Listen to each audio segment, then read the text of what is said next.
first, and just to formally introduce the sides, we do have the debate club on this side, and we have the mock trial team on this side, and hopefully this will lead to some great things down the road too. I think possibly doing a mock trial down the road. So today's topic is on gun control.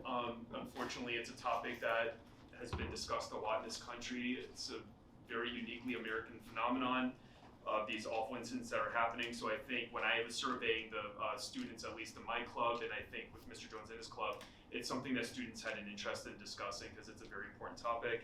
We broke this down into 2 rounds. The first one is, should the United States require universal background checks? In the first round, the debate club is going to be arguing against that, and the mock trial team will be arguing for it. When we get to the second round, we'll have, should the United States ban assault weapons? The mock trial team will argue against that, and the debate team will argue for that. So we're going to go right to round 1.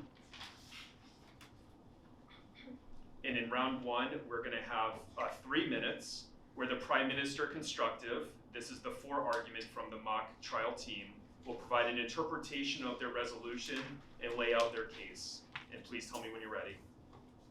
Yeah, ready. Okay, please start. Do I stand? You can if you want. Ladies and gentlemen, fellow debaters, my name is Heba Jebli, and my partner Dylan Heiberg and I are here to present our views for the motion of the requirement of universal background checks in America. This House believes that universal background checks should be required for the safety of our citizens. Background checks promote security for both the people buying the firearms and also for the individuals around them. This motion would see to it that almost all firearm transactions would be reported and go through the NICS, which is also known as the National Instant Criminal Background Check System.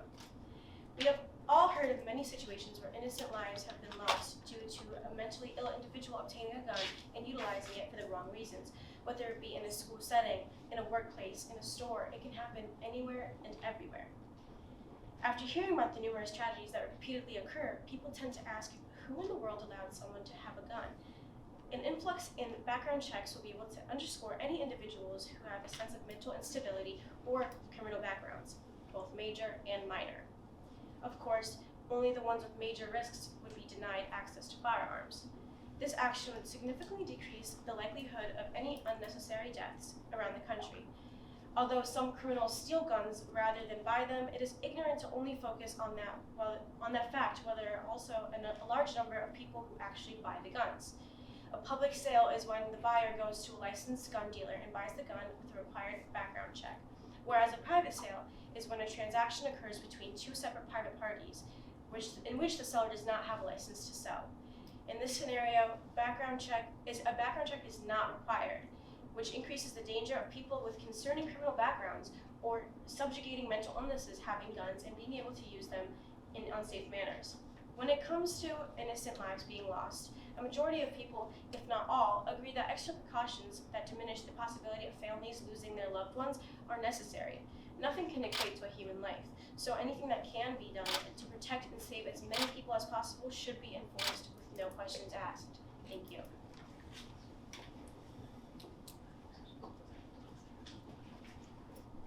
Okay, we are now going to hear from the leader of the opposition constructive. This is the debate team arguing against, and they're going to lay out the opposition case and reply to what was just heard from the mock trial team. You have up to 4 minutes. Are you ready to get started? Yes. Okay, please start. Okay. Hello, judges and audience. I'm Toby Lavender with Page Chemist, and today we will be discussing the issue of the implementation of universal background checks. We believe that background checks should not be required since this policy does not effectively address a vast majority of firearms. It has discriminatory effects and will violate individuals' civil liberties and privacies. First off, we would like to shine light on the fact that firearms are purchased in numerous other ways other than legally.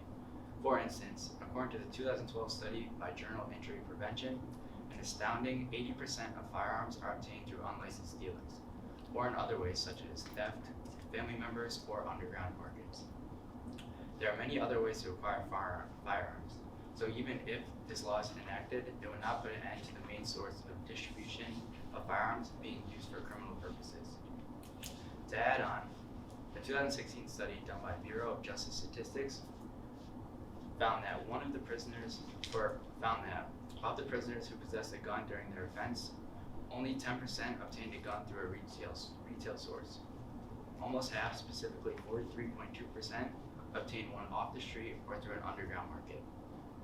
This substantial percentage difference demonstrates the true issue of gun accusations: illegal possession of firearms.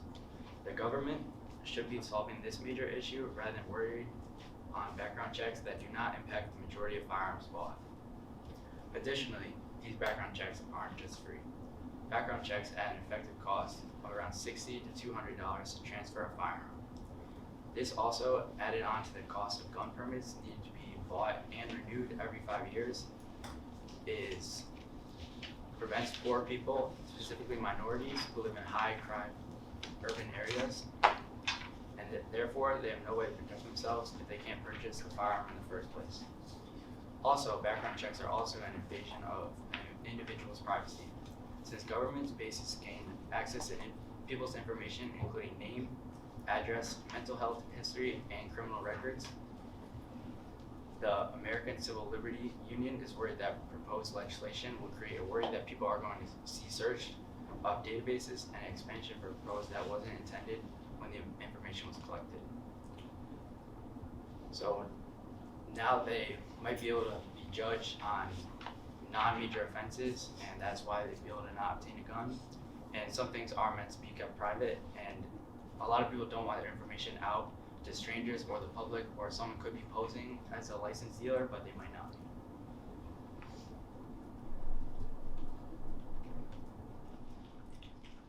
We're now going to go back over to the member of the government constructive for argument, the mock trial team. Do you need a minute before you respond? Yes, please. Okay, I'll Does give this you. take more time? No, Okay. I'll give you a minute to prepare.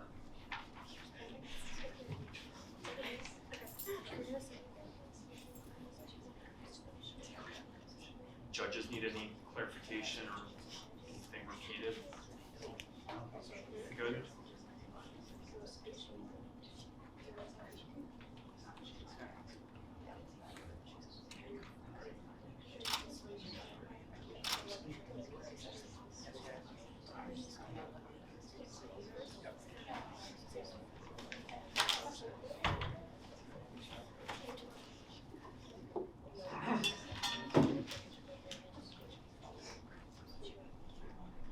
Are you both all set? Simply because this is our first time doing this, I just want to remind both sides that you also want to respond to the other team and what they're saying, just as a friendly reminder. Okay, let me adjust the time. Okay, we're now going to hear from the mock trial team, where you get to respond to previous arguments and you can introduce new points along the way. Are you ready to get started? Okay, please start. I'm sure we all have people we love with our whole hearts, whether it be your family or friends, whoever it may be. Now imagine with the click of the trigger, they're gone just like that. When it comes to the issue of money, it's appalling that people think that people's lives are worth less than the money that comes behind them. Today we're here to talk about firearm transactions, and with that, the motion of the requirement of universal background checks for all firearm transactions in America. Universal background checks are very beneficial for the safety of all Americans, especially when it comes to being able to view the criminal history and mental health status of a potential buyer. This is very important because it allows sellers to see important information that helps them determine if the person is dangerous, both to themselves and to others if they own a gun. In fact, a study done by the Annals of Internal Medicine found that 22% of recent gun transfers, both purchased and unpurchased, were completed without a background check. This may seem like a small number, but take a moment to think about the hundreds of millions of guns there are in America. The problem with not having universal background checks is that many firearm transactions are not from a licensed dealer, so they can be sold privately. This may not sound like an issue at first, but once you think about it, there are many private sales that take place every second. Many guns sold to people with no background check, many risks taken without any precaution. As of right now, background checks only apply to firearm dealers. They should be applied to every transaction. A study found that 80% of firearms using criminal activity are not from a licensed dealer, can still be stated, meaning no background check was required. With our motion, any and all transaction firearms will require a background check to ensure the safety of citizens. Universal background check laws were associated with a 14.9% reduction in overall homicide rates, according to a 2019 study by Boston University School of Public Health. That is a major decrease the more these checks are enforced, the more that these percentages will increase. Moreover, universal background check researchers predict that the national firearm mortality rate could drop from 10.35 deaths per 100,000 people to just 4.46 deaths. This is a drastic decrease in firearm-related deaths. So how can we not approve of this motion to help better protect all Americans? Not to mention, a majority of Americans believe that universal background checks should be required and would help increase safety. A survey in 2016 found that 86% of registered voters in the United States support the motion, as well as 90% of Americans believe it will be more helpful than any firearm regulation to date. With a majority of citizens already agreeing with the cause, is there really any point in debating against background checks? Thank you. Do you need a minute before we proceed? Yes. Judges need anything repeated or clarified?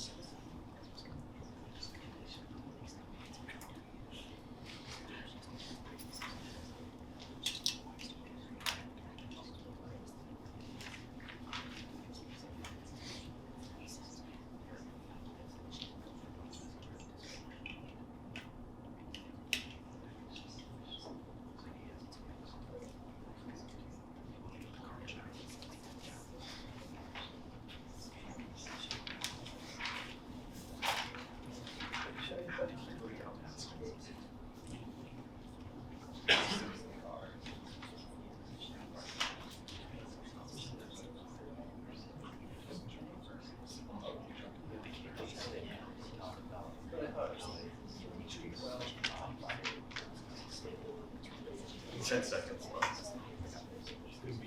Yeah, no, of course not. 5 seconds.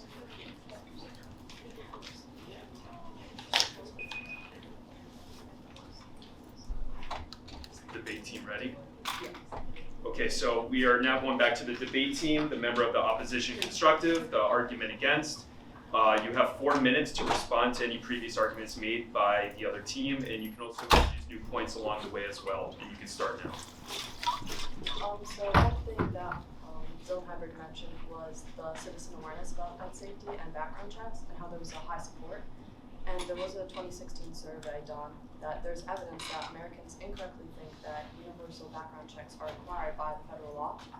This survey showed that although 77% of Americans support universal background checks, only 53% supported stricter gun laws.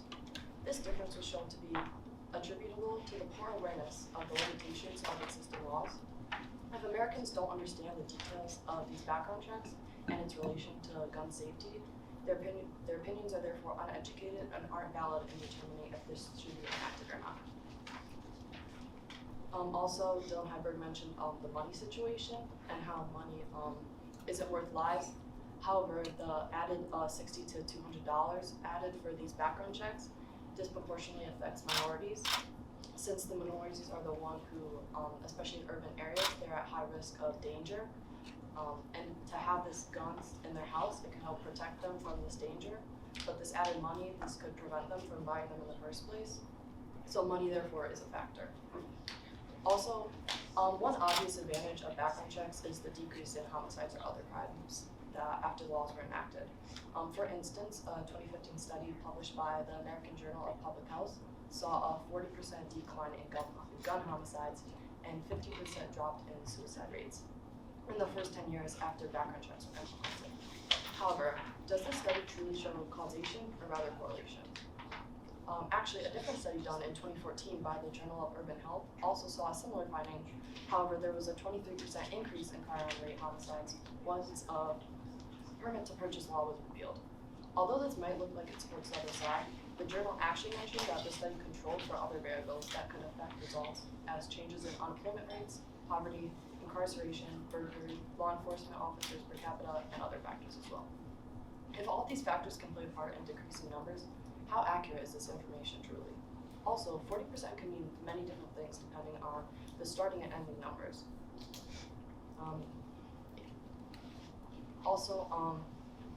The National Instant Criminal Background Check System, it says that they have prevented over 1.4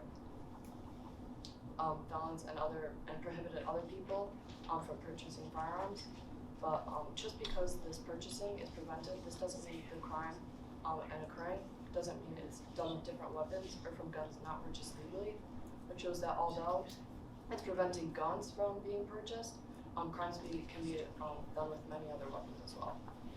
Also, Dylan Heiberg mentioned that it helps to see if people are dangerous, obviously, with the background checks. However, many crimes, like we've seen on the news, or school shootings as well, which has been really popular recently, many of these people don't have background checks at all, or they require guns in other ways, such as through family members or through theft.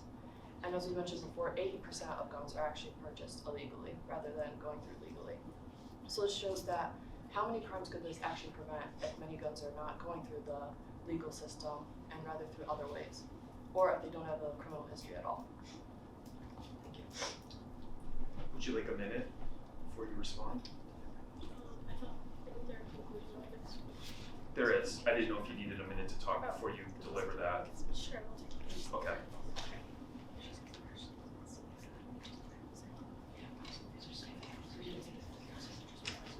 So just to clarify, the debate team is going to have another 2 minutes to make their closing arguments, and then you get the chance to speak at the end. I just don't know if you wanted a minute because you just heard it. Okay. Yep. Yeah, but they just needed a minute to collect their thoughts on what you just said.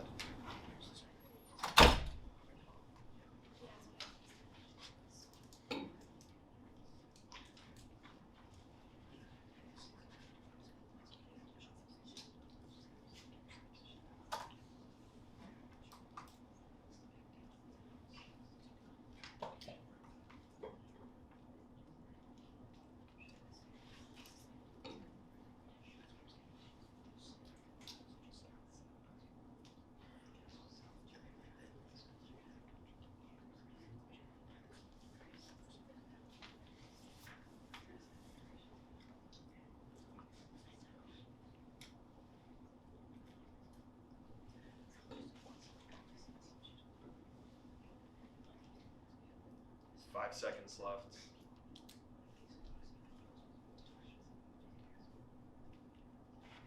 Okay, at this point, we're going to have the debate team make their last claims. For 2 minutes, you'll be able to summarize the debate as you heard it from the opposition perspective while responding to any other previous arguments made during this debate. Are you ready to start? You have 2 minutes, you can start. As you all have heard, background checks are not all that glorious as they are set out to be. At its discriminatory effects, it does not even apply to the vast majority of firearms bought, and it will violate individuals' civil liberties and privacy. With this in mind, what is the real benefit of having background checks? Many people believe it could lower homicide rates, like Dylan stated, but we now know that the lower rate could be from a plethora of reasons, such as better education or more job opportunities. A main advantage of not having these checks would be that it ensures people from identity theft and others taking advantage of the system. Background checks require CCCV database that keep personal individual information on gun owners, including name, address, mental health history, criminal records, and many more. Now this is dangerous for the person purchasing the firearm because now they can just have their whole identity stolen from a person posing as a licensed dealer or just an underground one that is not fully licensed. Supporting that statement, Senators Rand Paul from Kentucky and Mike Lee from Utah both stated that they would oppose any legislation that infringes on the American people's constitutional right to bear arms or on their ability to exercise this right without being subjected to government surveillance. The background check would also disproportionately affect minorities in high crime areas that the background checks cost and would add on to the money that the gun permits are needed to be bought and renewed every 5 years. Lastly, this check would not even affect the majority of gun sales, as previously mentioned. The government could be spending more time and money on a more prevalent worldwide issue rather than wasting on something that will not impact over 80% of all firearms used for criminal purposes. Thank you. Okay. We are now going to hear from the other side, the mock trial team, for argument, and this will be 2.5 minutes in which you get to summarize the debate from the government's perspective while also responding to any arguments made previously throughout this debate. Are you ready? Yes. Okay, you can start. As you have viewed here today, we the proposition have clearly demonstrated that our motion to require universal background checks in America should be enforced. As Paige stated, she said that since the guns are purchased illegally, it increases the chances for more deaths and people getting the wrong guns. Although what she's describing is a private sale with an unlicensed seller and an unlicensed buyer. It is not illegal. It is legal. The only thing that it doesn't do is it doesn't run through a background check, which is exactly what we're enforcing. Because if we do have a background check with a private sale, we can weed through any people who have criminal backgrounds or any people who have mental instabilities. Secondly, we have the money issue. In our packet that we had, it did state that Washington State is only $60, New York is $80, and Washington, D.C. is $200. And although $200 is a lot, those are only 3 examples of out of 50 states. So we have a lot of states that could be charging less money. You're only arguing against Washington, D.C. Thirdly, a background check goes through the NICS, which is a federal system. If you're arguing against a federal system and saying that it leaks privacy or you can get your identity stolen, then you're arguing against the government and not the background check, which is not what we're talking about here today. Not to mention, an important study published in July 2018 found no association between firearm homicide and suicide rates. Therefore, there's really no difference. Because Toby did mention something about suicide and homicide rates earlier. We have proved today that background checks will decrease the number of deaths that occur at the hands of dangerous people with firearms. Even with private sales, a background check would be required and be able to thoroughly weed out people who display major risks. Thank you. We'd like to say one more thing. Is that agreeable to you? I mean, it's outside the format of the debate. They want to ask a question. I just feel like we were falsely Accused. accused. This would be the point of clarification, right? Yes. Do you want to ask for a point of clarification? Yeah, what do you mean Isn't by? isn't that a point of order? That's a violation of the rule. You're supposed to be doing it while we're speaking. I'm sorry. I'm so sorry. It's our first time doing this. That's why. Yeah, no. I'm sorry. Are we allowed to ask points of clarification? It's actually not what rule it is. So- So, Not in ours. yeah, so just keep this in mind for the next round to ask for the point of clarification during the actual speaking time where you can raise your hand. Is that fair? Okay, first time doing this, so appreciate everybody's patience with that. All right, that concludes this round. So if the judges want to confer, if you want to.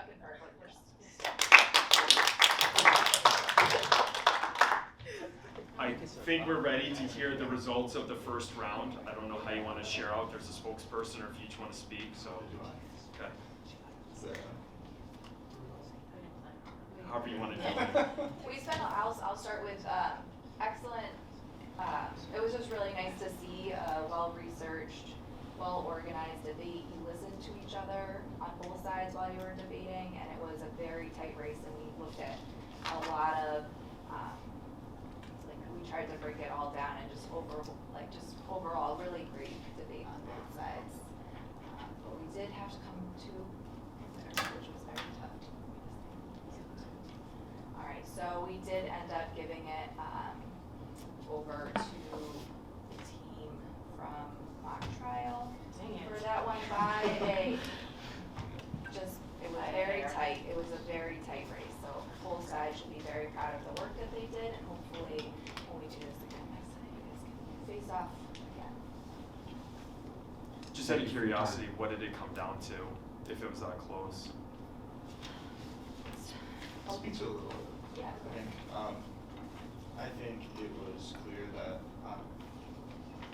we were talking about how Toby and Paige both had strong counters. So Paige, I thought you had the strongest setup of your counter for kind of countering something, bringing evidence, and then drawing a conclusion from it. That was very nice and tightly knit. We also Noted. It's not. They're in the bathroom. Um, I'll give it to them, don't That's worry. perfect. We ended up seeing that in Dylan's counter. Well, I think you had the strongest like package of a counter. Felt that Dylan addressed throughout his whole counter kind of a level of consistency with his answer. It sounded that he had a lot more ready to go and was kind of stronger in that speaking role. That was just kind of one anecdote from that middle section. Congrats. But I don't want to speak for the other judges. I think there was a lot of debate about different ones. Anything to add or? Great. Well, congratulations Thank you, to Judge. the mock trial team for round one. We're going to now go to round two, and this is now going to be on the topic of should the United States ban assault weapons? The mock trial is going to argue against that proposal, while as the debate team will argue for it. We're following the same format. The debate club will be going first. The Prime Minister Constructive will make the opening for argument. You'll provide an interpretation of the resolution and lay out the government's case. You have 3 minutes, and are you ready? Okay, please start. Good afternoon, audience and judges. Today we're here to discuss the topic of banning assault weapons. We are here to argue strongly. I'm Grace Foster, and this is Addison Sesniak, and we're here to argue strongly in favor of a ban of assault weapons. As you know, we have already had a ban like this that existed in 1994 to 2004. Unfortunately, this plan has not worked the way we wanted it to, and though some can argue that a ban today will have the same outcome, the ban will be altered to be as effective from our past mistakes, as we will cover the loopholes. Additionally, banning assault weapons is politically possible in the sense that we already have been close before with the passing this bill. Recently, President Joe Biden has already advanced the ban after shooting in 2021. This is already a step forward as we have the support from the president. Finally, with this ban, there will be better protection for law enforcement. 89% of adults with a gun in the home approve laws to prevent the purchase of guns by the mentally ill, and 82% approve the banning of guns to be salespeople on no-fly lists. Severe mental illness is something that many people take into consideration when in support of ban of assault weapons. 89% of the people who own guns think that there should be some way to prevent or restrict the purchase of guns, specifically assault weapons. To those with severe mental illness, and if something like this was added to the ban, then it would make the American public feel safe, and it would assure that a deadly weapon wouldn't get in the hands of a wrong person. All set? Okay, since you have a chance to reply to what you just heard, do you need a minute or are you ready? A minute? Okay.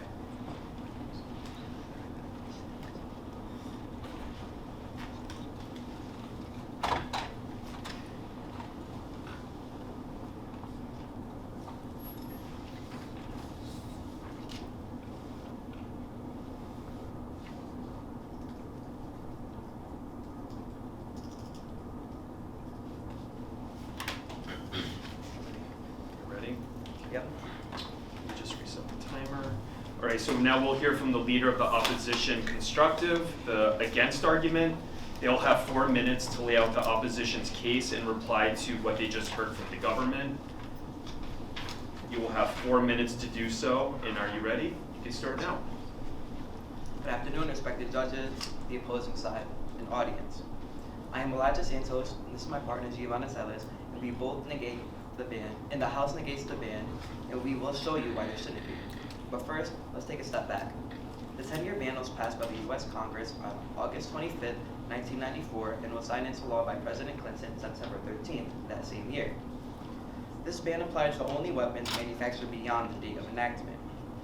The ban prohibited the manufacture, trade, and possession of weapons in a specific make, and varied by whether the weapons that had specific characteristics that slightly varied. These characteristics varied by whether the weapon was a pistol, rifle, or shotgun. This act also prohibited the manufacture of LCAFDs, which are large capacity ammunition feeding devices, and this can be defined as any magazine, drum, strip feed, or similar device that can be readily stored or converted to accept more than 10 rounds of ammunition.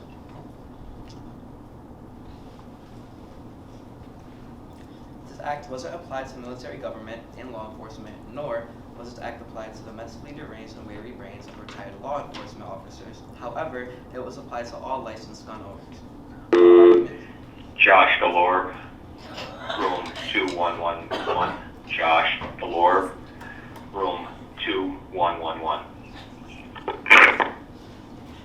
Our arguments will be presented by Giovanna, and she will start off by explaining that a ban on assault weapons will have little to no effect in reducing homicides that involve firearms. You will see the overwhelming statistics and studies which will prove just how insignificant a ban on assault weapons would be. You will all come to find that way more often than not, assault weapons do not have much involvement when it comes to murders and homicides. This is because a person with the intent to kill will kill regardless of the weapon. As a matter of fact, extensive studies and research have proven that assault weapons are less likely to be used in homicides than other weapons.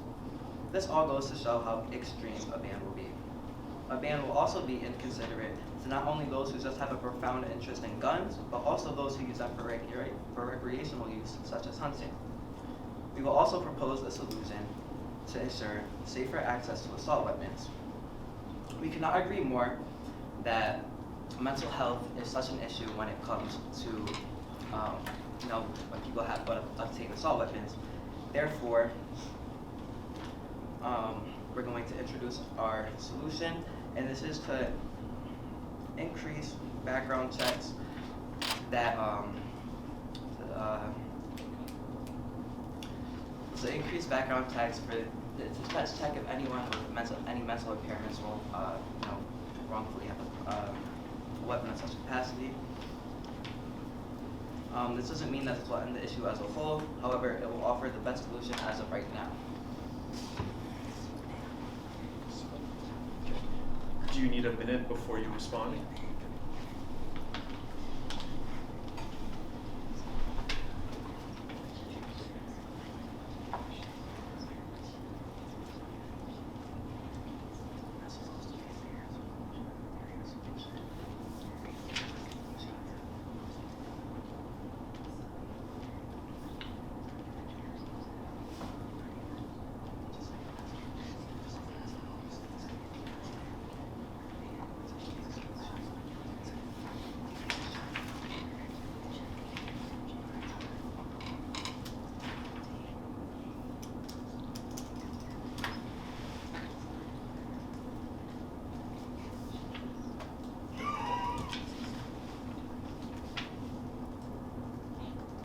Seconds. 5 seconds. Are you ready? Just set this up. Okay, we are now going to hear from a member of the government constructive, again for the argument, the debate club, in which they will respond to previous arguments and can introduce new points while doing so. You'll have 4 minutes. Are you ready to start? Okay, start. I'm going to start with rebuttals to the statements that they mentioned. To start off, they mentioned how the bill did not affect military use, which shows that the exception of it meant that it was intentional and that the use of assault weapons is meant to be for military and large-scale defense systems, not for everyday use or for hunting. And also for hunting and things of that nature, you don't need to use something that's considered an automatic or semi-automatic weapon. You could also, if you need to have a semi-automatic weapon as a way to defend yourself or as something that is meant for self-defense, it would be more practical to have something that is smaller, like a pistol or any other smaller gun because this ban is not entirely banning every single type of gun. It's just banning assault weapons and semi-automatic weapons, which assault weapons are not very practical in self-defense. Also, since they mentioned that the ban that was in place before did not cover had loopholes such as the ones where it did not count anything that was manufactured before the date of the ban. If the new ban counted things such as, filled in things such as that loophole for people to still own that weapon from before the date of the ban, it could get rid of that exception and then make it overall safer. Also, they mentioned that there's no data to support that this actually did anything. There's also no data to support that it didn't. There's multiple people that said after the ending of the ban, there was an increase in gun use and increase in fatal shootings and mass shootings, such as a professor from Quinnipiac University said that fatalities and injuries were statistically lower during the period of that the federal ban was active, which proves that the ban did in fact have some. Yep. Was that by Professor Gias? Yeah. Thank you. He did mention that the federal ban did have some sort of impact, as it did increase as the use of as the amount of mass shootings and fatal injuries has increased after the ban was ended. Also, hunting does not have to be done through something that is classified as a semi-automatic weapon or as an assault rifle. They were saying that the other side mentioned how you have things such as semi-automatic rifles are often used in hunting, which you do not need to use something that is semi-automatic in order to have the same results from hunting.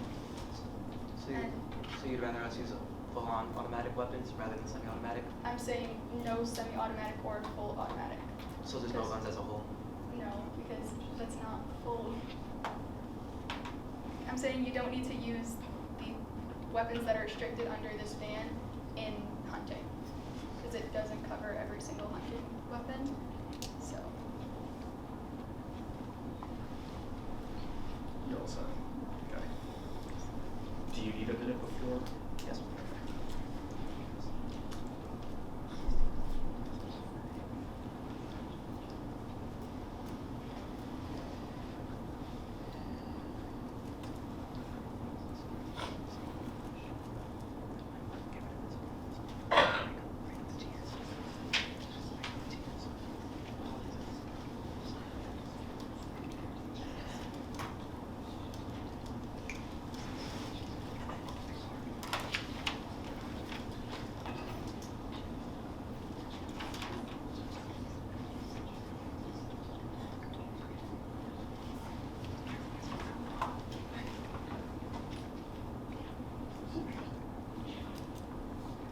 You're all set.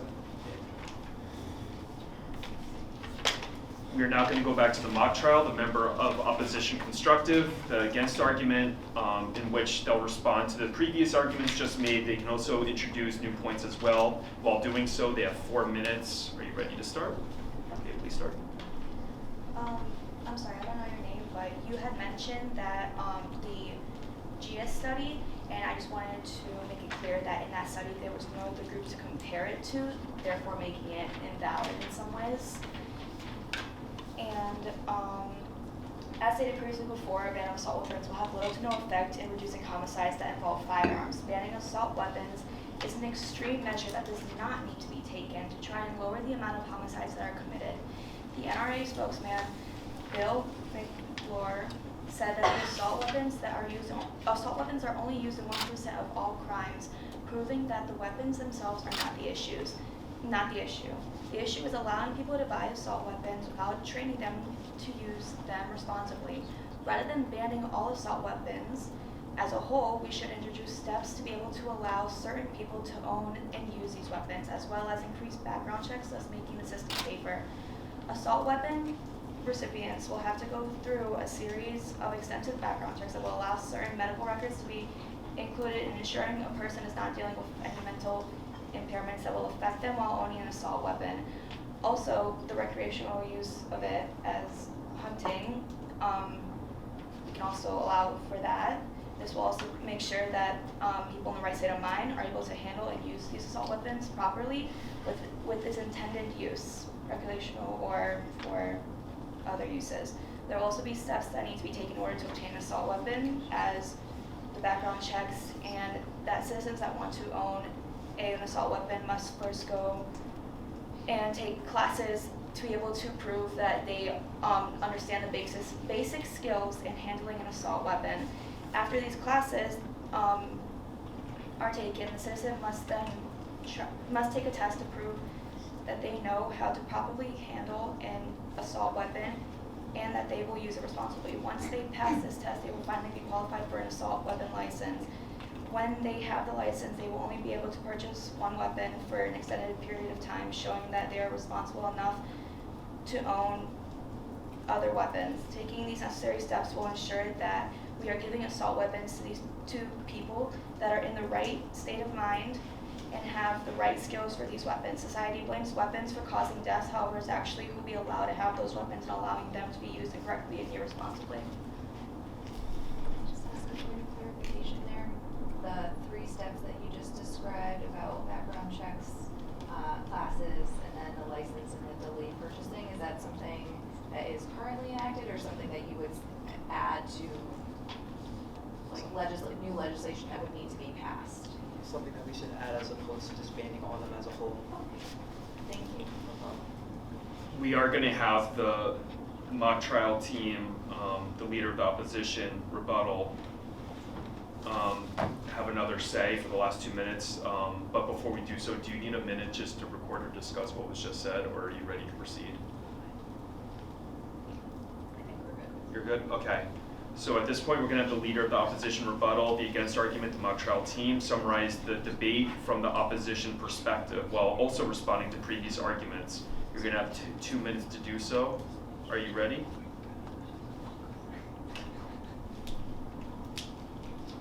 You ready? Yeah. Okay. Please start.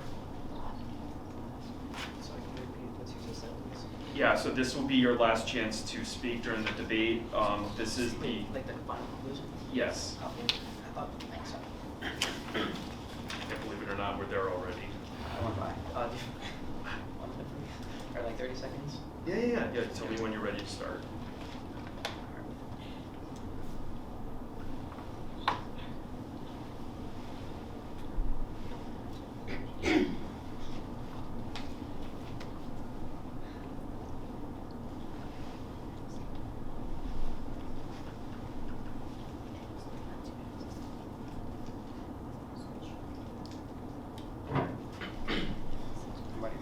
Okay, get started. As delineated before, the vast background checks that will be put forth will reduce the amount of mass murders in at least some capacity. Like I said before, it won't end the problem as a whole. However, it's a step forward. Since America was just a nation, we have been known for our innovation. So it's time that we innovate again and make change in the system, as opposed to banning this as a whole and taking unneeded measures that just don't need to be put forth.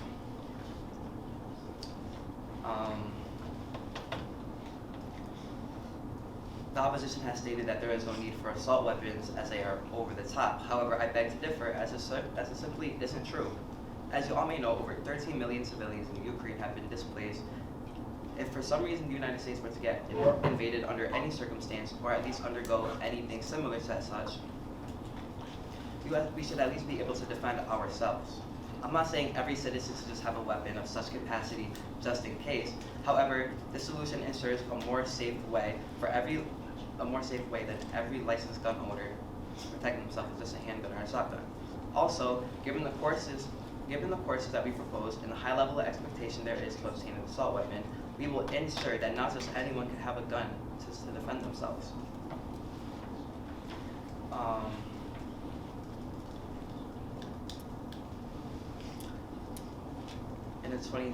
From 1981 to 2017, there was a study, and this study showed that only 0.1%, as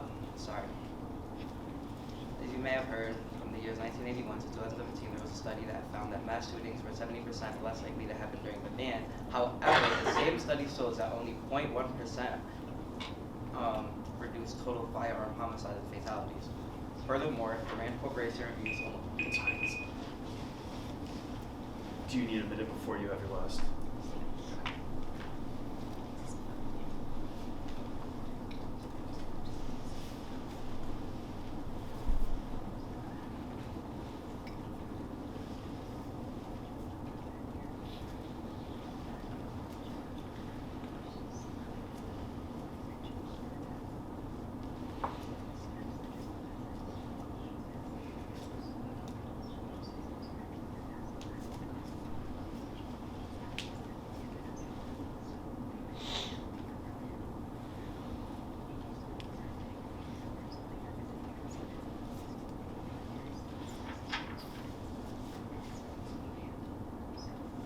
Seconds.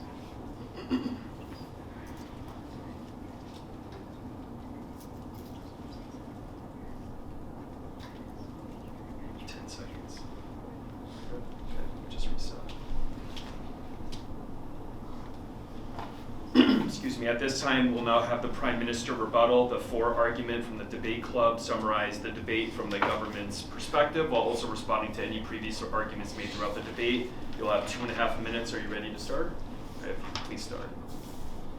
You mentioned about the war in Ukraine, about if anyone were to come over,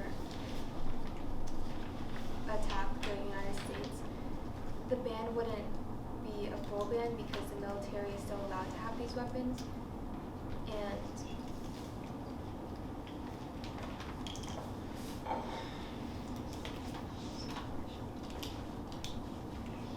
And also for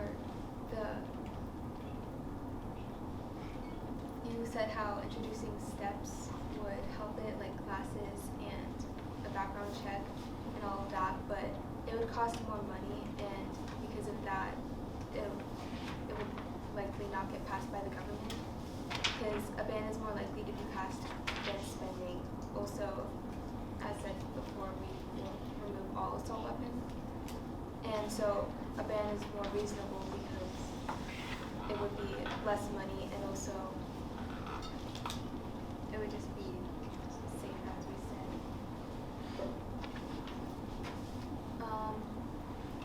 So to conclude, we're for the ban of assault weapons because it's what the American public wants. It's politically possible and it makes for better protection for law. Can we say one more thing just to clarify, please? Point of clarification. Yeah. We never said that military couldn't. However, this is for the protection of each individual citizen. Although the military is going to protect us, we're saying for like each individual lives that will be impacted in that way.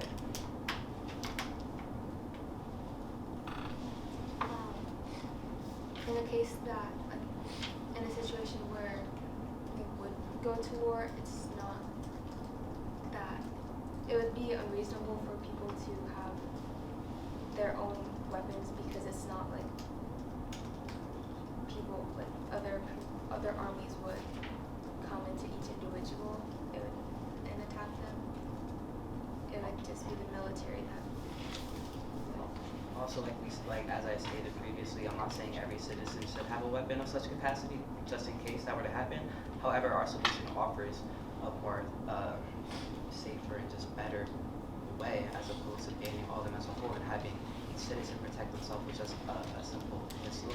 Because in all reality, that's what probably people in Ukraine thought, but that's not doing anything for them. They're losing their lives.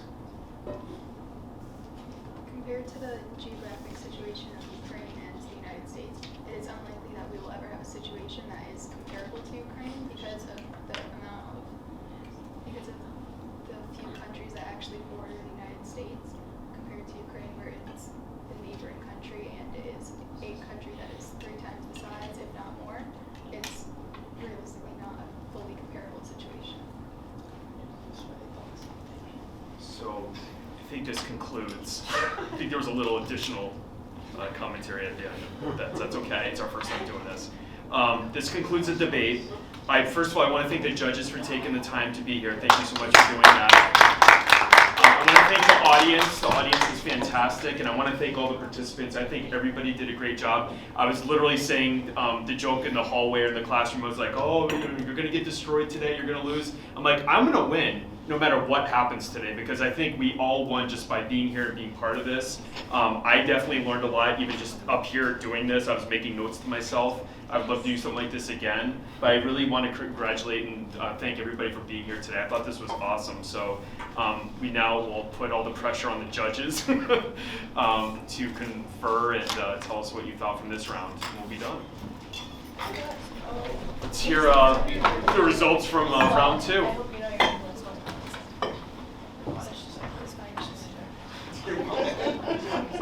I felt very strong.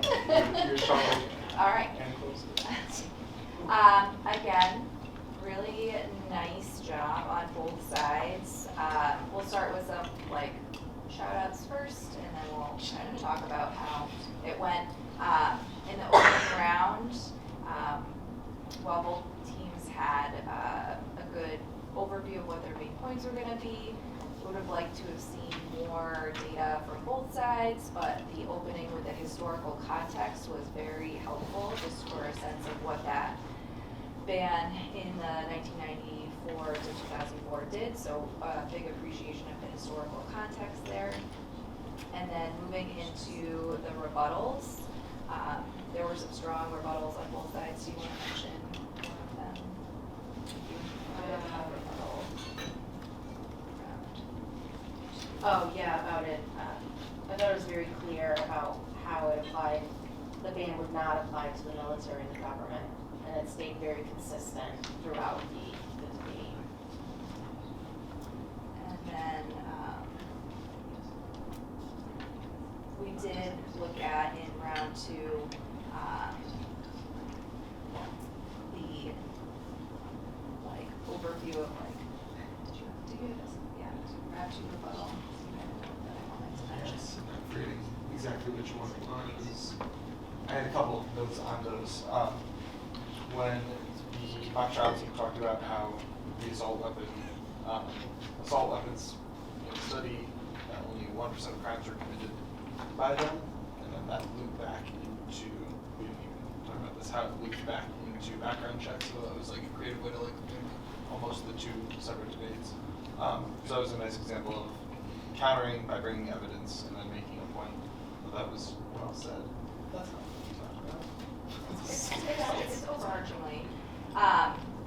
And then in like both debates, we would have liked to have seen a little more evidence throughout from both sides, but we did feel in the end with a strong opening statement and a little bit more evidence, we did end up ruling in favor of the mock trial team. Congratulations. Although points of clarification should be questions and not trying to make statements for your own. Alright, it was okay. As a point of clarification on point of clarifications. As a point of clarification. Thank you, Doug. Thank you. Thank you, everybody. Thank you.